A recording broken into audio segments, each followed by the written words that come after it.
First Contact Protocol. The holographic projection of Earth rotated slowly in the center of the war room, casting a blue glow across the grim faces surrounding it. Red markers swarmed around the planet like angry hornets, the Viserion fleet that had appeared in Earth's orbit 3 hours ago without warning. Commander Eliza Rice studied the projection with narrowed eyes. She'd been pulled from her quiet research position at the Tactical Response Division and thrust into what might be humanity's final stand. Not that anyone was calling it that openly. "Play the message again," she ordered, her voice steady despite the weight pressing down on her chest. General Harmon nodded to the communications officer, and the alien's image materialized beside Earth's hologram. The Viserion commander stood nearly 7 feet tall, with iridescent scales covering a humanoid frame. 4 eyes, arranged in a diamond pattern, blinked independently as its vertical slit of a mouth moved. "People of Earth," the translation overlay rendered in a neutral tone. "I am Supreme Commander Thylax of the Viserion Collective. Our preliminary assessment has determined your civilization fails to meet our criteria for beneficial galactic integration. You have developed faster-than-light capabilities without achieving species-wide unity or ecological balance. This combination has been statistically proven to result in destructive expansion in 98.7% of observed cases." Rice mouthed the words along with the recording, having memorized them after the 5th viewing. "You are granted 24 standard hours to present terms of surrender and integration. Resistance is inadvisable. Our combat simulations indicate your complete military neutralization would require less than 6 hours with minimal collective casualties. This message will not be repeated." The hologram disappeared, leaving only the red swarm surrounding Earth. 3 hours in, and we've already deployed everything we have," Admiral Chen said, breaking the silence. "The orbital defense platforms are at full capacity, but they weren't designed for this scale of threat." "What about the Mars colony ships?" asked Colonel Winters. "If we convert them to evacuation vessels." "And go where?" General Harmon interrupted. "The Viserions control all approach vectors. No ship would make it past their blockade." Reyes continued staring at the holographic display, but her mind was elsewhere, racing through possibilities, examining and discarding strategies at a pace that had made her both famous and notorious within military circles. "Commander Reyes," General Harmon's voice cut through her thoughts. "The Joint Chiefs selected you for a reason. Your unconventional thinking is exactly what we need right now. What's your assessment?" All eyes turned to her. Eliza Rice, the architect of the Nigerian peacekeeping solution that ended the resource wars without firing a shot. The strategist who developed the chaos response doctrine that the military establishment had simultaneously praised as brilliant and dismissed as too radical to implement. "The Viserions have made a critical error," she said finally, her fingers dancing across her datapad. "I'm listening." Harmon leaned forward. "They've shown us exactly how they think." Rice expanded the holographic display, highlighting the perfectly geometric formation of the alien fleet. "Look at their positioning, mathematically perfect spacing, optimized firing angles, textbook formation that would score top marks at any military academy." "That's bad for us," Colonel Winters said cautiously. "No," Rice replied, a smile tugging at the corner of her mouth. "It's predictable, and predictability is exploitable." She tapped her data pad, and the holographic display changed to show Earth's defensive assets, a seemingly random scattering of satellites, platforms, and vessels. "The Viserions said their combat simulations give us 6 hours before defeat. Those simulations are based on how they would fight, logically, efficiently, predictably." Rice straightened up. "We need to show them something their simulations never accounted for." "Which is?" Admiral Chen asked. "Calculated chaos." Rice expanded her tactical display. "Humans have been fighting asymmetric wars against superior forces throughout our history. When conventional warfare fails, we get creative. The Viserions expect a rational, organized defense following optimal military doctrine. Let's give them something their algorithms can't process. General Harmon studied her for a long moment before nodding slowly. You have operational control, Commander. What's your plan? Rice took a deep breath.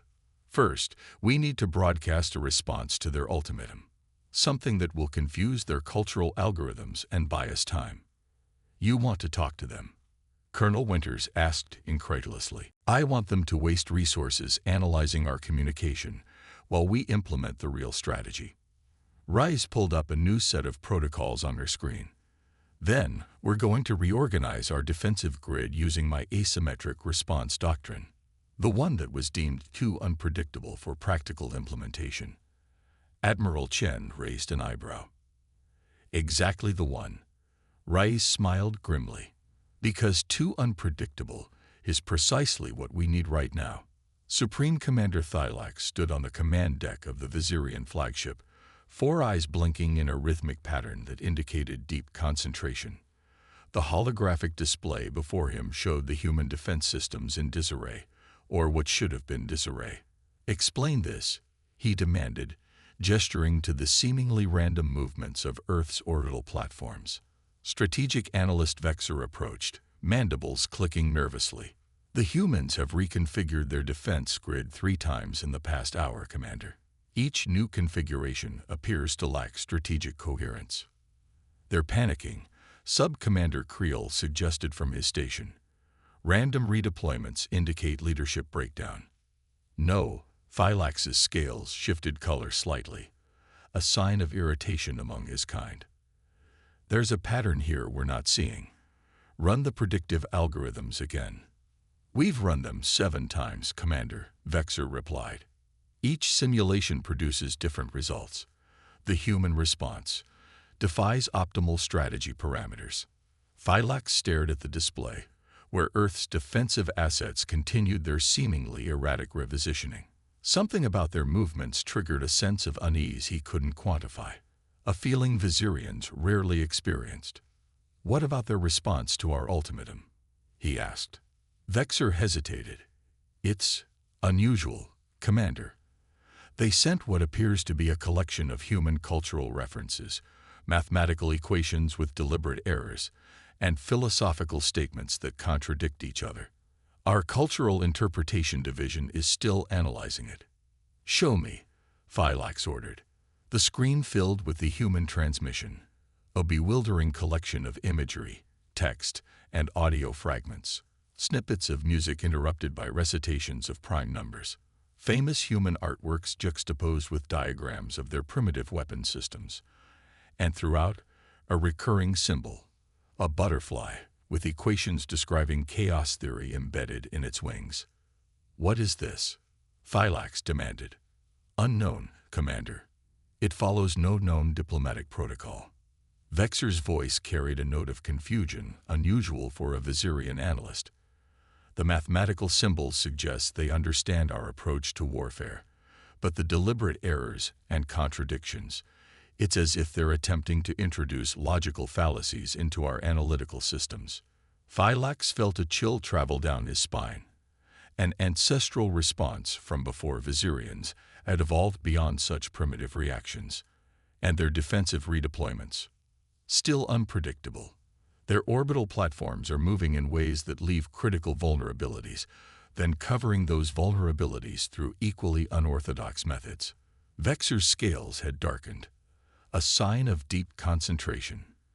It's as if they're playing a game with rules we don't understand. The commander turned to his tactical display, where the red markers of his fleet maintained their perfect formation around the blue sphere of Earth. Everything was proceeding according to established protocol. The humans had been given 24 hours, as dictated by collective ethical guidelines. Their primitive defenses could not possibly withstand a coordinated Viserion assault. Yet something felt wrong. Commander, the sensor operator called out suddenly. We're detecting energy fluctuations from the 3rd orbital ring of human satellites. Weapons charging. Thylax asked sharply. Negative. The pattern resembles communication signals, but scrambled across multiple frequencies. The operator's scales flickered in confusion. They appear to be talking to each other in some kind of encrypted burst transmissions. On the main display, dozens of Earth's defense platforms suddenly powered down completely, while others surged with energy. Some began slow, deliberate movements toward the Viserion fleet, while others retreated to seemingly random positions. They're sacrificing defensive coverage of their northern hemisphere, Sub-Commander Creel observed. This makes no tactical sense. Unless it's a trap, Phylax murmured. Analyze those movements again. Compare them to known human military doctrines. Vexer worked his console for several moments before looking up. No match, Commander. This strategy corresponds to no known human military protocol. It's as if they're making it up as they go along. Impossible. No species conducts warfare without strategic doctrine. Phylax's scales rippled with agitation. Humans might, Vexer suggested hesitantly. Our preliminary cultural assessment notes their unusual adaptability and affinity for what they term creative problem-solving under pressure. A warning chime sounded from the tactical station. Multiple launches detected from Earth's surface, Creel reported. Analyzing, they appear to be primitive chemical rockets. No threat to our vessels. Target, Phylax demanded. Unknown, Commander. Their trajectories don't intercept any of our positions. Creel's confusion was evident. They're heading into empty space between our formation layers. Phylax stared at the display, watching the human rockets fly into the gaps in his perfect formation. A memory surfaced from his tactical training, an ancient Viserion military philosopher who warned, when the enemy acts without apparent reason, they have perceived something you have not.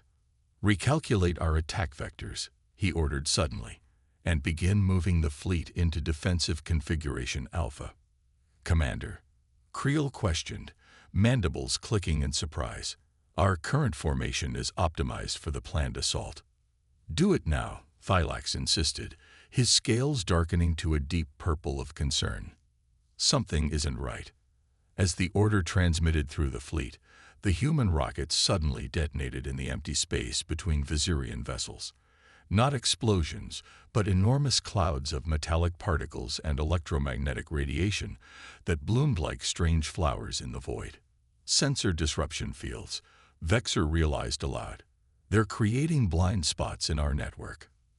At that exact moment, the previously powered-down human platforms suddenly surged to life, but instead of weapons fire, they emitted powerful gravitational pulses that sent ripples through the metallic clouds, creating shifting tunnels of visibility and obstruction that changed faster than the Viserion sensors could recalibrate. They're introducing controlled chaos into our sensor grid, Phylax realized, a newfound respect in his voice, forcing us to fight blind while they can see through patterns they created. On the tactical display, dozens of tiny human vessels, previously undetected, slipped through the sensor disruption fields, each taking a different, unpredictable path toward the Viserion fleet. Minor crafts, Creel reported dismissively. No significant weapons signatures. Don't underestimate them, Phylax warned. Order the fleet to target those vessels immediately. But as the Viserion ships adjusted to track the approaching human crafts, Earth's orbital defense platforms executed another seemingly random reconfiguration, one that suddenly created overlapping fields of fire covering the human vessel's approach. They're changing the rules of engagement faster than we can adapt, Vexer said, voice filled with disbelief. This defies all strategic logic. Phylax watched as his perfect formation began to fracture, ships moving to defensive positions against threats that materialized and disappeared too quickly to track effectively. The elegant battle plan that should have subdued Earth within 6 hours was unraveling after just 3. Send a communication to the collective high command, he ordered, scales now a deep indigo of grave concern. Inform them that the human tactical response is unprecedented. Request permission to withdraw to a strategic observation distance. The command deck fell silent. A Viserion commander requesting withdrawal before engagement was virtually unheard of. Commander, Creel ventured cautiously, we've yet to fire a single shot. The humans have caused no damage to our fleet. And yet they've compromised our sensor grid, disrupted our formation, and forced us into a defensive posture, all without direct engagement. Thylax's 4 eyes blinked in sequence as he studied the tactical display. They've achieved strategic victory without combat. He turned to face his officers. The humans were given 24 hours to surrender. In just 3, they've demonstrated that our combat simulations were fundamentally flawed. We are not fighting the enemy we thought we understood. On the main display, Commander Eliza Reyes' face appeared, a transmission directed specifically to the Viserion flagship. "Supreme Commander Thylax," she said, her expression composed and professional. "I believe it's time we discussed more meaningful terms of engagement, perhaps starting with mutual recognition rather than surrender demands." Thylax studied the human commander, noting the calm confidence in her eyes. This was not a species that would be easily conquered. "Establish a secure communication channel," he ordered. "It seems we have much to learn about human warfare, and humans themselves." As the Viserion fleet began its strategic withdrawal to safer distances on Earth, in the war room now filled with cautious optimism, General Harmon leaned toward Commander Reyes. "Your chaotic defense bought us time, but they'll be back with new strategies," he warned. Reyes nodded, watching the red markers of the Viserion fleet pulling back from their perfect formation. "Yes, but now they know something crucial about humanity." "What's that?" Her eyes never left the display as she answered. "That we're at our most dangerous when you give us a deadline. You want me to intentionally introduce errors into our defense systems." General Harmon's incredulous voice echoed through the small conference room. He stared at the young officer standing before him, wondering if she'd finally lost her mind. Lieutenant Commander Eliza Reyes stood her ground, unflinching under the skeptical gazes of the military brass assembled around the table. At 32, she was easily the youngest person in the room, yet she spoke with the certainty of someone who had spent decades in tactical warfare. "Not errors, sir. Controlled anomalies," she corrected, highlighting a section of her presentation. "Every major military power on Earth has developed algorithms to predict enemy responses. They're all based on the same fundamental principles of optimal strategy, which has served us well for centuries," Colonel Patterson interjected. "Against human opponents," Reyes countered. "But what happens when we encounter intelligence that doesn't think like us? Our predictive models assume rational actors making optimal decisions based on known strategic doctrines." She tapped her tablet, and the holographic display shifted to show a complex series of interlocking patterns that periodically broke apart and reformed in different configurations. "This is what I call the asymmetric response doctrine. It's designed to be unpredictable, not just to enemies, but even to the system itself. The algorithm introduces controlled chaos elements that follow hidden patterns undetectable to standard analytical approaches." General Harmon leaned forward, his interest piqued despite his skepticism. "You're proposing we deliberately make our defensive systems less efficient." "I'm proposing we make them less predictable," she corrected. "Efficiency is only valuable if your opponent can't counter it. Perfect efficiency creates perfect predictability." The room fell silent as the implications settled over the assembled officers. It was Colonel Watts who finally broke the tension. "This is contrary to every principle of modern military doctrine," he stated flatly. "Yes, sir," Reyes acknowledged without hesitation. "That's precisely the point. Present day, War Room, TRD Headquarters, asymmetric response doctrine," General Harmon mused, watching the holographic display as the Viserion fleet maintained their new distance from Earth. "I remember thinking you were either a genius or insane when you first proposed it." Commander Reyes smiled faintly. The line between the two is thinner than most people realize. "And now?" Admiral Chen asked, entering the room with a fresh data tablet. "The Viserions are regrouping, analyzing what happened. We bought ourselves perhaps 12 hours before they try again with adapted tactics." Reyes nodded, studying the alien fleet's new formation. "They're learning, but they're still thinking like Viserions. That's our advantage." She turned to face the room of officers and specialists who had been hastily assembled when the aliens arrived. Some she knew from previous assignments. Others were new faces pulled from various military and scientific disciplines based on her specific requests. "I need to introduce you to the concept of adaptive unpredictability," she announced. "It's the foundation of what we're about to implement." Dr. Sophia Kelly, a cognitive kinopsychologist, raised her hand. "You're suggesting the Viserians think fundamentally differently than humans?" "Yes and no," Rise replied, pulling up comparative analyses on the display. "Based on their communications and tactical formations, the Viserians operate on principles of perfect optimization. Their society appears to value efficiency above all else. Their ships maintain mathematically perfect spacing. Their ultimatum was precisely worded to convey maximum information with minimum ambiguity. Makes sense for a spacefaring civilization," Colonel Winters observed. "Efficient use of resources would be essential for interstellar travel." "But it creates a blind spot," Rice continued. "They expect opponents to behave rationally according to their definition of rationality.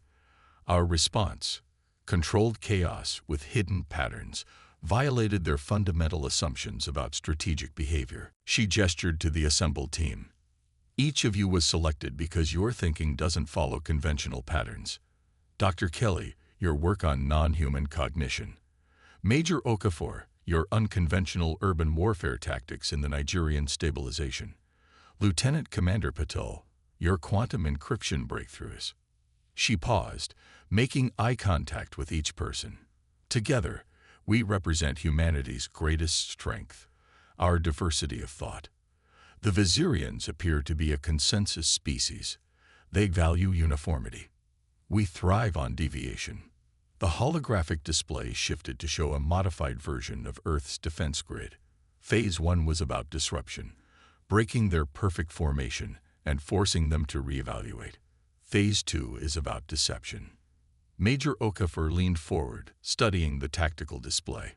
"What are we looking at, Commander?" "A defense grid that appears vulnerable but isn't," Rise explained.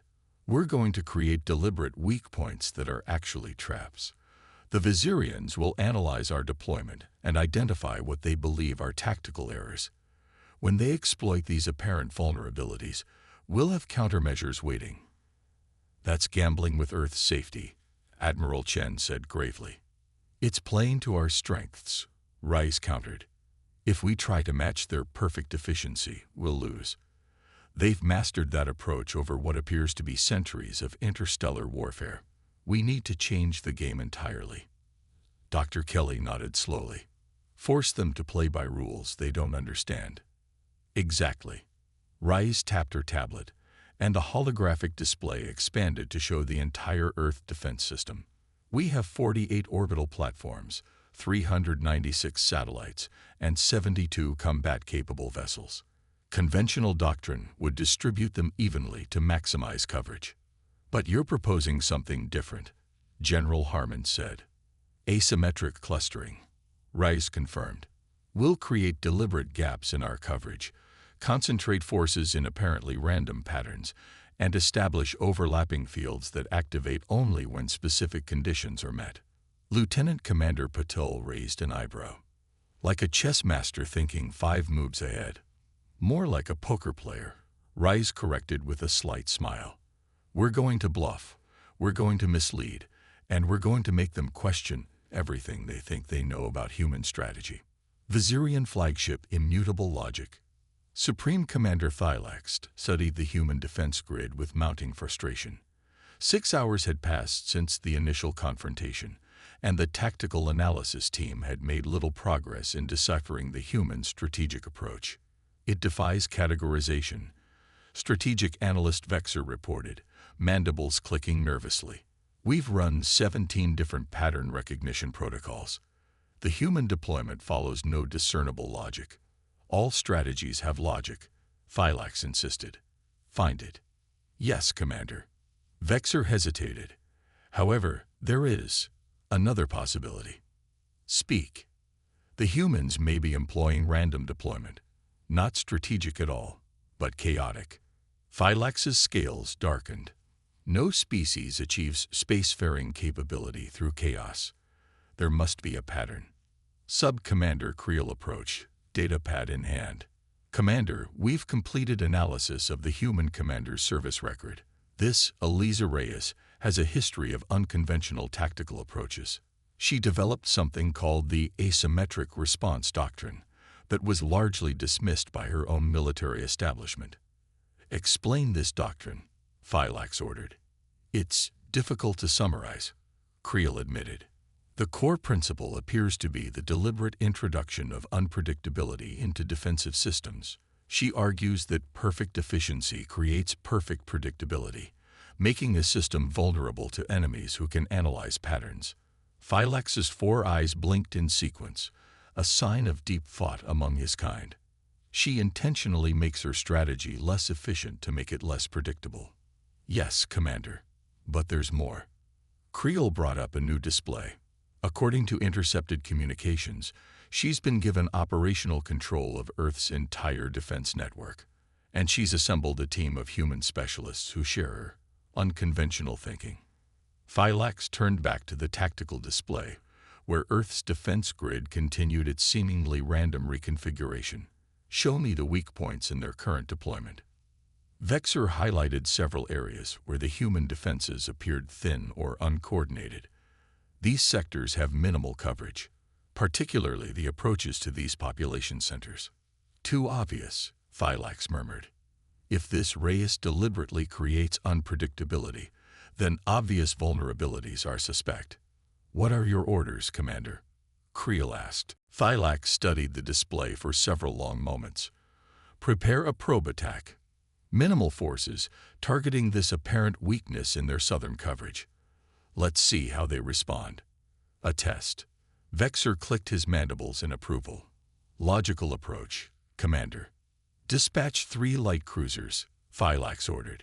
Instruct them to withdraw at the first sign of unexpected resistance. I want to understand how this human thinks before committing our main force. War Room, TRD Headquarters. They're making their move, Lieutenant Commander Patil announced, highlighting a section of the tactical display. 3 vessels breaking formation, approaching Vector 17. Reyes nodded, unsurprised. Right on schedule. They're testing the southern gap. Should we close the gap? Colonel Winters asked. No, Reyes replied calmly. Let them come. Major Okafor, activate Firefly protocol. Major Okafor's fingers danced across her console. Firefly protocol active. Microsatellites in standby mode, awaiting proximity triggers. The room fell silent as they watched the 3 Viserion vessels approach Earth's southern hemisphere. They moved in perfect formation, maintaining optimal spacing for both offensive coverage and defensive support. So predictable, Reyes murmured. Dr. Kelly, what do you make of their approach? The xenopsychologist studied the display intently. Caution, but with confidence. They believe they've identified a legitimate weakness. The perfect spacing suggests they're following standard doctrine, rather than adapting to the specific situation. They're still thinking in terms of optimal efficiency, Reyes concluded. Perfect for us. On the display, the Viserion vessels crossed an invisible threshold. Immediately, dozens of previously dormant microsatellites, each no larger than a coffee can, activated simultaneously. They didn't attack directly, but instead emitted complex gravitational pulses that distorted local spacetime in subtle, shifting patterns. What are they experiencing? General Harmon asked, watching the Viserion vessels suddenly slow their approach. Sensor confusion, Paddle explained. The gravitational distortions create false readings, ghost images, and displacement effects. Their perfect formation becomes a liability because they can't maintain precise spacing when they can't trust their instruments. And here comes the real surprise. Reyes added as 2 orbital platforms that had appeared powered down suddenly activated, emitting targeted electromagnetic pulses toward the disoriented alien vessels. Viserion light cruiser definitive principle. Sensor grid compromised. The operations officer reported, mandibles clicking rapidly in distress. Multiple phantom readings, unable to verify actual positions. Captain Nexel fought to maintain composure as his vessel's perfect coordination with its sister ships dissolved into confusion. Maintain formation based on last verified coordinates. Impossible, Captain. Gravitational distortions affecting navigation systems. Displacement factor increasing. On the view screen, space itself seemed to ripple and distort. The sister ships that should have been in precise formation appeared to waver and duplicate, creating confusing arrays of potential targets. Unknown energy signature detected. The tactical officer called out, coming from the supposedly inactive orbital platforms. Evasive action. Nexel ordered, but it was too late. The electromagnetic pulse hit all three vessels simultaneously, temporarily disabling their primary systems. Not enough to cause permanent damage, but sufficient to render them vulnerable for several crucial minutes. Status report. Nexel demanded as emergency lighting bathed the bridge in crimson. Primary systems offline. Secondary systems at minimal capacity. Weapons non-functional. The tactical officer's scales had paled to a sickly yellow.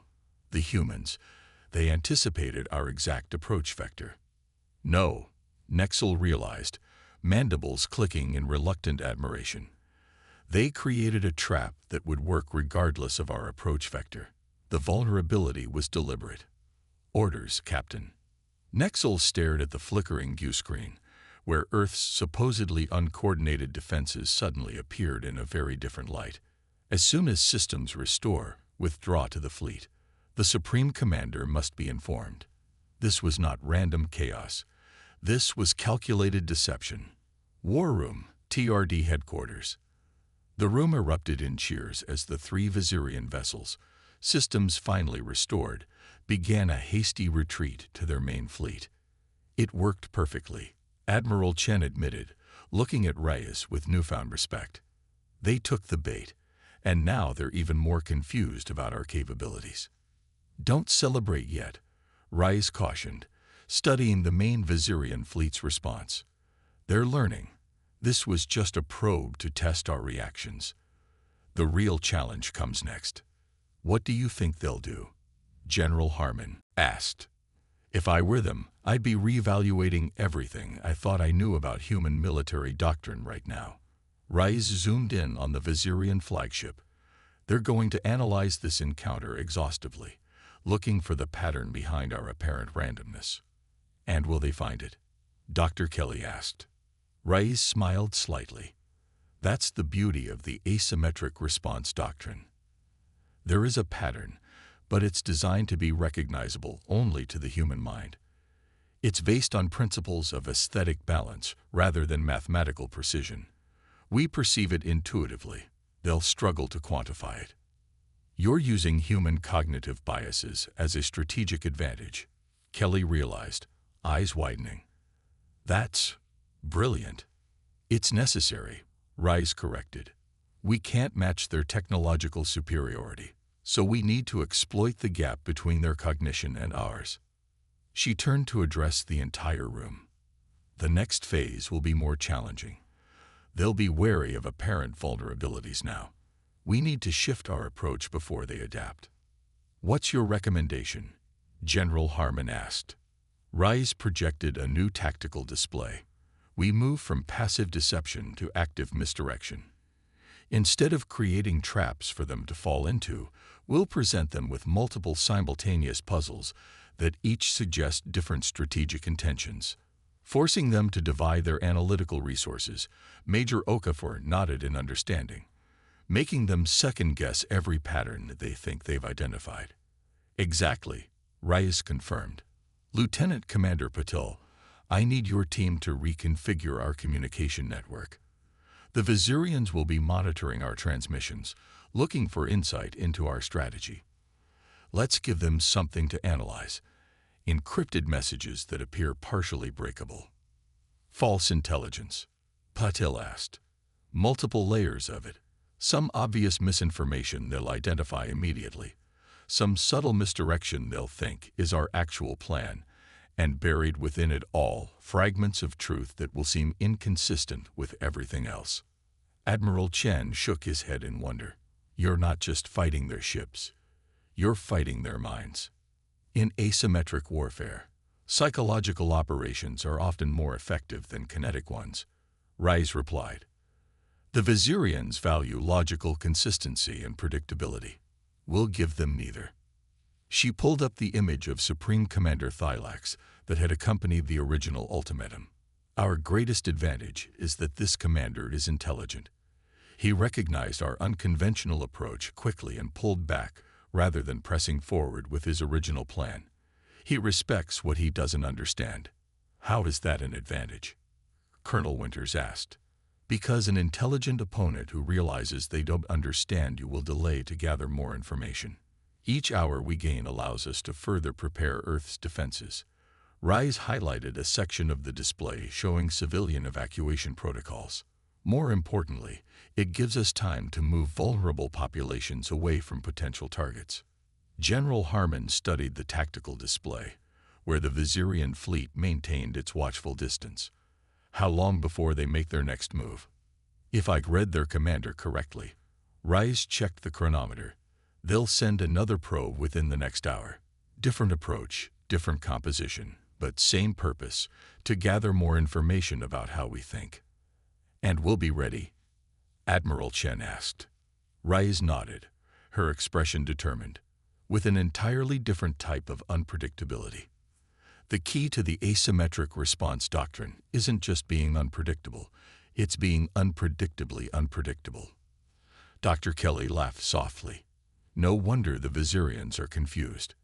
You're using chaos theory as a tactical framework. Exactly, Rise confirmed. Chaos that appears random but contains hidden order, the mathematical signature of life itself. That's what the Viserians don't understand about humanity. Our strength isn't our technology or our numbers.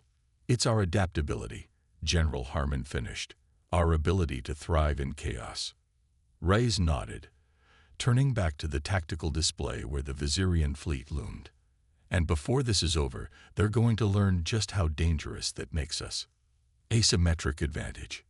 Supreme Commander Thylax stood motionless before the massive analytical display, all four eyes fixed on the swirling patterns of human defensive deployments. 12 hours had passed since their arrival in Earth's system, half the ultimatum period, and his fleet remained at a strategic distance, probing cautiously after their initial setbacks. The third simulation has failed to predict their response patterns, strategic analyst Vexer reported, mandibles clicking in what Thylax recognized as suppressed anxiety. I've never encountered a strategic doctrine so resistant to analytical modeling. Because it may not be a doctrine at all, Thylax replied softly. At least, not as we understand the concept. He gestured to a subordinate, who brought up the personnel file they had assembled on Commander Eliza Reyes from intercepted Earth communications and databases. Her service record was impressive by any species standards. Consistently unorthodox approaches that initially faced resistance, but ultimately proved effective. She thinks differently, Thylax observed, even from other humans. A statistical outlier, Vexer agreed, but the humans have placed her in command. This suggests they value aberrant thinking in crisis scenarios. Thylax's scales rippled with a color pattern that indicated deep contemplation. The collected values optimization through uniformity. Deviation is inefficiency. Yet these humans, they seem to cultivate deviation. A primitive approach, Sub-Commander Creel interjected, joining the conversation. Their history is marked by internal conflict and resource wastage through competition rather than cooperation. And yet, Thylax countered, they've achieved faster than light travel despite their fractured approach to civilization. Perhaps we should consider that our assessment criteria may not be universally applicable. The command deck fell silent at this near-heretical suggestion. The Viserian collective had spent millennia perfecting its approach to galactic integration, categorizing species based on their potential for beneficial cooperation or destructive expansion. The mathematical models were considered flawless. Commander, Creel ventured cautiously. Are you suggesting we reevaluate the human's integration status? I'm suggesting we reevaluate our tactical approach, Thylax replied diplomatically, though his scales had shifted to a deeper hue that betrayed his internal conflict. The probe attacks have yielded valuable data, but at significant cost. 3 light cruisers temporarily disabled by a supposedly primitive defense system. 2 scout vessels lost entirely in the nebula skirmish. He turned back to the tactical display, where Earth's defense systems continued their seemingly random reconfigurations. They are deliberately obscuring their capabilities and intentions. Standard protocols are proving inadequate. What do you propose, Commander? Vexer asked. Thylax considered carefully before responding. Prepare the main battle group for a coordinated approach. Target multiple defensive zones simultaneously. Force them to reveal their true capabilities rather than these deceptive displays. And if their capabilities exceed our projections? Creel asked, mandibles tight with concern. Thylax's scales darkened further. Then the collective will need to reconsider several of its fundamental assumptions about emergent technological species. War Room, TRD Headquarters. They're moving, Lieutenant Commander Patil announced, pointing to the tactical display where the Viserion fleet had begun shifting into a new formation.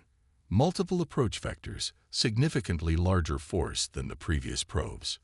Commander Reyes studied the display, noting the precise geometric patterns of the alien formation. Despite the lessons of the previous engagements, the Viserions maintained their commitment to mathematical optimization in their deployment. It was both a weakness he could exploit and a sign of how deeply ingrained their tactical thinking was. They're tired of testing the waters, she observed. This is a committed action to force us to show our full capabilities. Can we withstand a coordinated attack of this scale? Admiral Chen asked, concern evident in his voice. Not through conventional defense, Reyes admitted. But we're not fighting conventionally. She turned to Dr. Kelly. What's your assessment of their psychology at this point? The xenopsychologist considered the question carefully. Based on their behavior patterns, I believe they're deeply frustrated.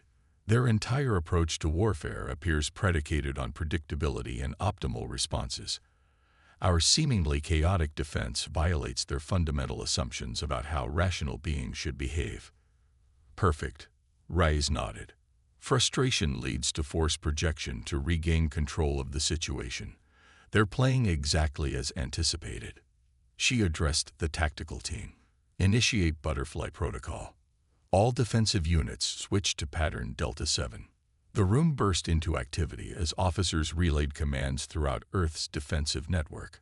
On the holographic display, the orbital platforms, satellites, and defense vessels began yet another reorganization. But this time with a noticeable difference. We're creating a deliberate pattern, Colonel Winters observed, surprise evident in his voice. One they can easily recognize. Exactly, Reyes confirmed. After hours of deliberate chaos, we're suddenly presenting them with something that fits their expectations of rational strategy. The contrast will be impossible for them to ignore. It's a trap, General Harmon realized. But what kind? The most effective kind, Reyes explained. One that exploits their psychological need for order and predictability. They'll recognize this as a standard Terran defense formation. Symmetrical coverage with reinforced nodes at strategic locations. It will read to them as us finally abandoning our chaotic approach in favor of conventional doctrine. And they'll attack the weakness in the formation, Major Okafor concluded. The deliberate gap we're creating in the equatorial approach vector, which conceals our new countermeasure, Reyes confirmed. One they haven't encountered in our previous exchanges. Dr. Kelly shook her head in admiration. Psychological warfare at its finest. You're exploiting their relief at finally seeing something they understand. The most dangerous moment in asymmetric warfare, Reyes quoted, is when you think you've finally figured out your enemy's pattern. Viserion flagship immutable logic. Commander, Vexer called out, mandibles clicking rapidly in excitement. The human defenses are realigning into a recognizable pattern. Phylax approached the tactical display, all four eyes focusing intently on the shifting human defense grid. After hours of confounding, seemingly random deployments, Earth's orbital platforms and defense vessels were settling into a formation that followed clear geometric principles. Analysis, he demanded. It corresponds to historical human military doctrine, Vexer reported. Symmetrical defensive coverage with emphasis on population centers. They've abandoned the chaotic approach.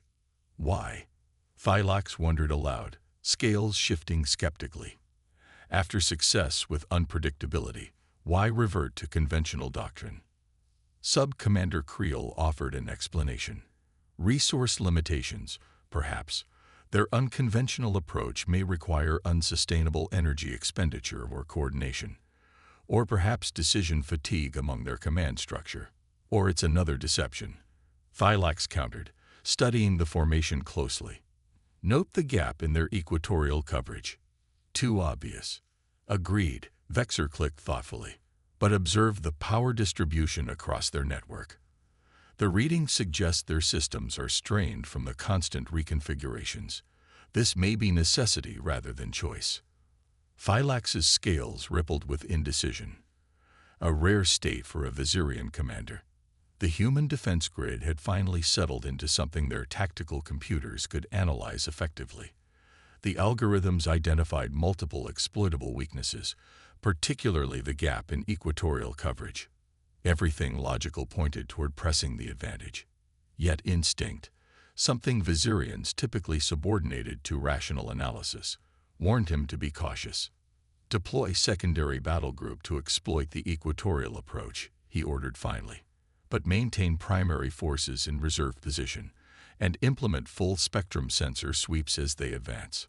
A measured approach, Commander, Creel acknowledged, although his mandible position suggested he favored a more aggressive strategy. Phylax watched as his ships moved into attack formation. This Commander Reyes has demonstrated a preference for misdirection over direct confrontation. I suspect she wants us to target that obvious vulnerability. Even if it's a trap, Vexer noted, our technological superiority should prevail in direct engagement. Perhaps, Phylax conceded. But she has consistently avoided direct engagement thus far. Why would she suddenly invite it?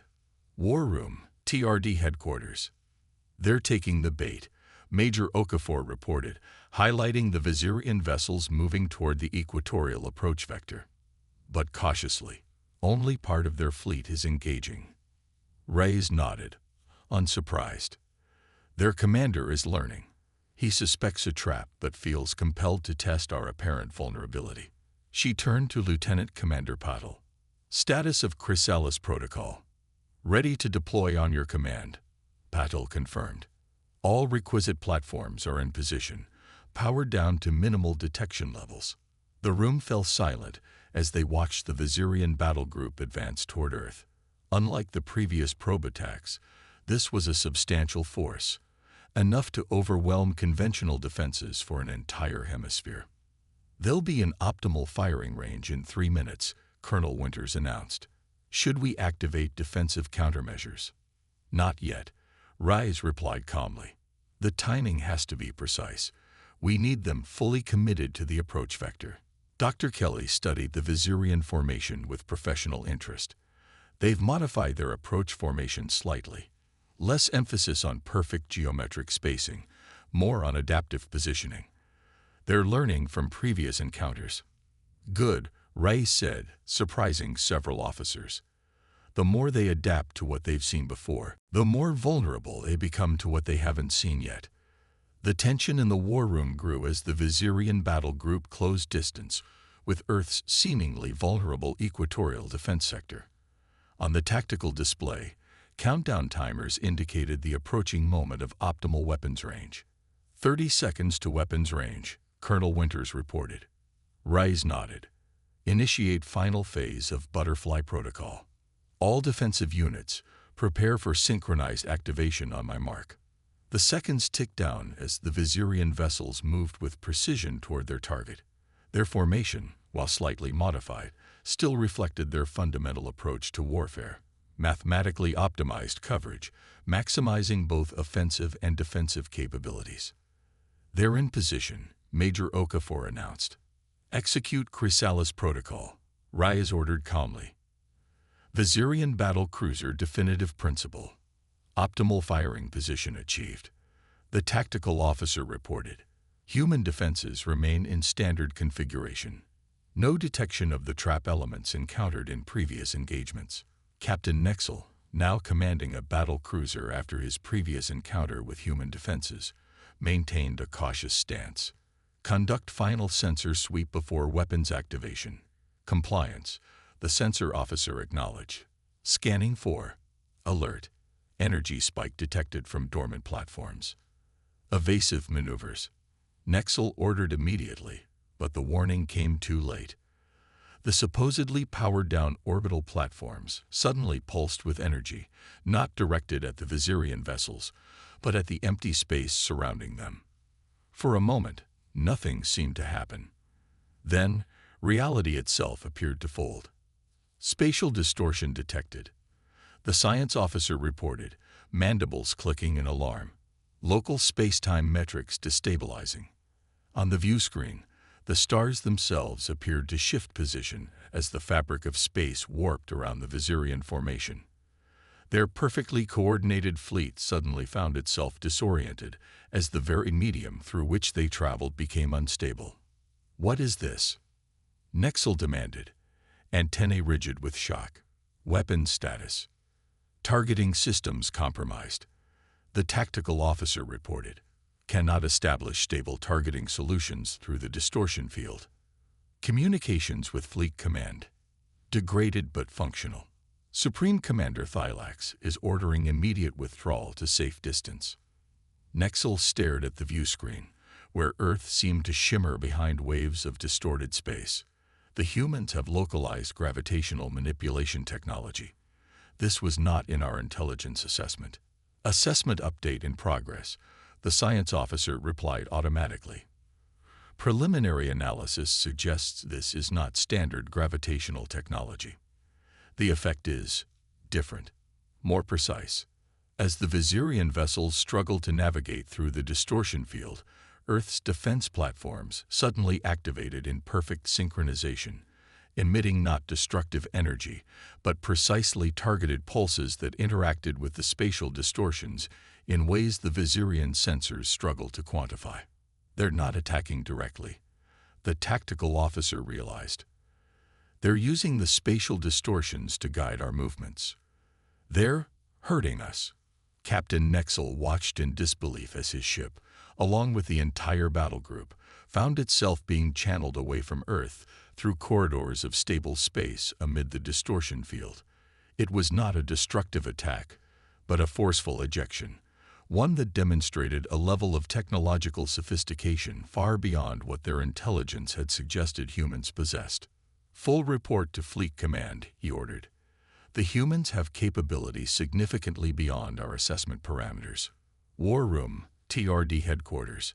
Spontaneous applause broke out as the tactical display showed the Viserion battle group being effectively escorted away from Earth through the controlled spatial distortion network. "It worked," Admiral Chen exclaimed, looking at Reyes with newfound respect. "They never fired a shot." "And neither did we," Reyes pointed out, her expression serious despite the victory. "That's crucial for what comes next."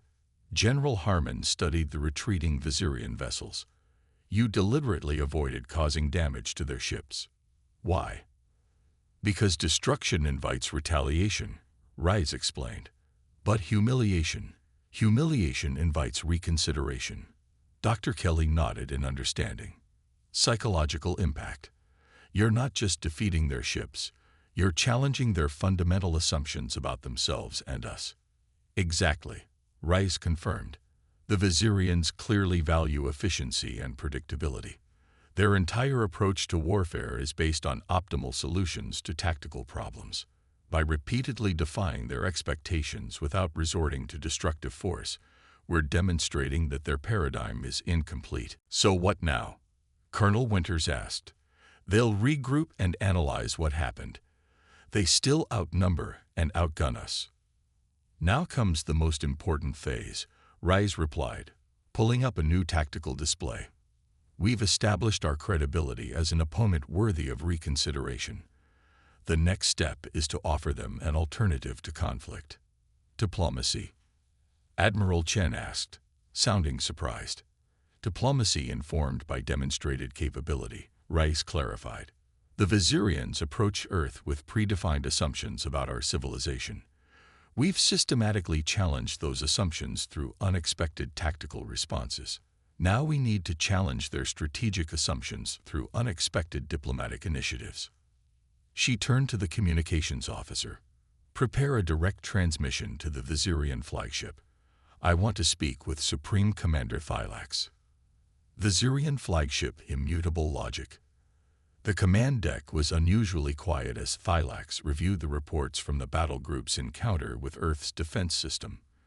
The spatial distortion technology the humans had deployed was unlike anything encountered in previous integration scenarios. Our intelligence assessment was fundamentally flawed, he stated finally, addressing the assembled command staff. The humans possess technological capabilities that defy their apparent developmental stage. Could it be acquired technology? Sub-Commander Creel suggested. Perhaps from other species we haven't encountered. Possible, Thylax acknowledged, but the implementation bears the hallmarks of human design philosophy. Adaptive, asymmetric, unconventional. This matches their historical pattern of development. Vexor approached with a datapad. Commander, we've detected an incoming transmission from Earth, directed specifically to this vessel on a secured frequency. Source: Commander Eliza Reyes. Thylax's scales rippled with interest. Display: the main view screen activated, showing the human commander. She appeared calm and composed, not the demeanor of someone facing imminent destruction, but rather of an equal addressing a peer. Supreme Commander Thylax, she began without pream.